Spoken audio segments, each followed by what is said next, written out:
There is a sentence in Genesis that most people read quickly, and then slow down to read again. The Lord regretted that he had made human beings on the earth, and his heart was deeply troubled. Stop. God regrets. Not a metaphor, not a figure of speech. The text says what it says, and it creates an immediate collision with almost everything most people believe about God. A God who knows everything cannot be surprised. A God who does not change cannot regret. A God who is perfect cannot make a mistake he wishes he could undo. And yet, the text says he regretted. So either the text is wrong, or what we think we know about God is incomplete. How can a God who knows the future regret a decision he already knew he would have to make? Before we ask what the regret means, we need to see what God was looking at. Because Genesis does not simply say God regretted, it shows us what he saw first. Every inclination of the thoughts of the human heart was only evil all the time. Not occasionally, not mostly, only, all the time. Then the text adds something else.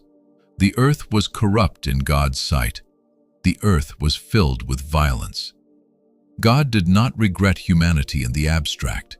He was looking at a world that had become almost unrecognizable from the one he had once stood over and called good. The regret was not sudden.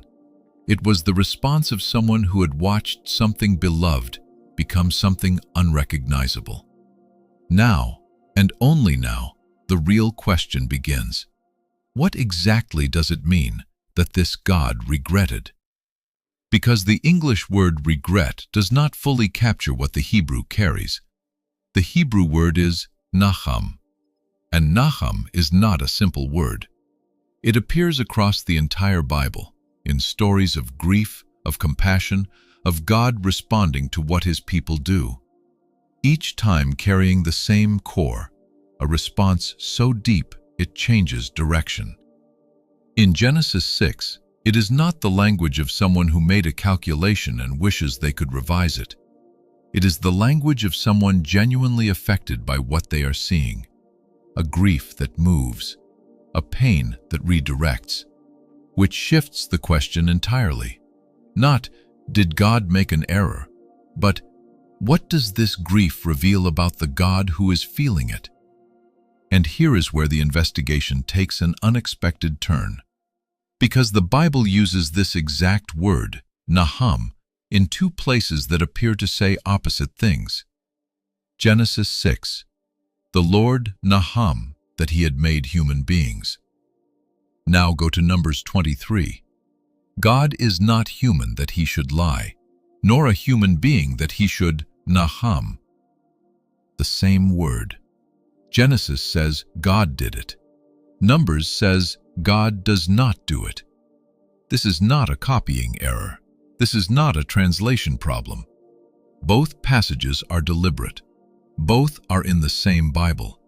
And the question they create together is more important than either one alone.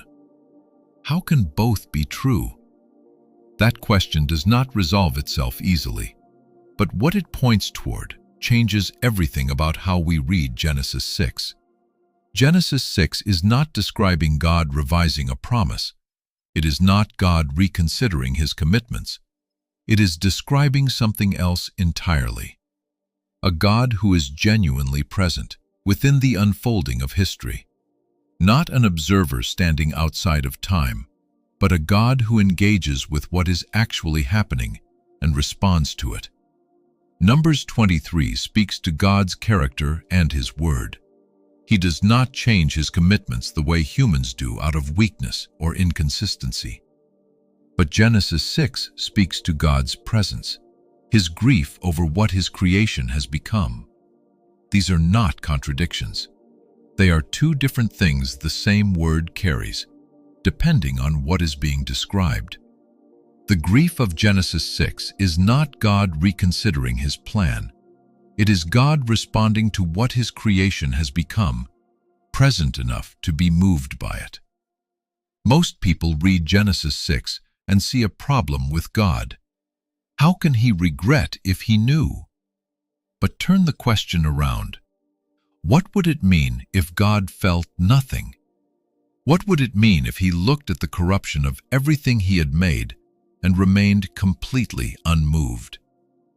A God who creates humanity, watches it destroy itself, and feels no grief is not a God who loved what he made. Nacham, that deep response that moves and redirects, is not evidence of failure.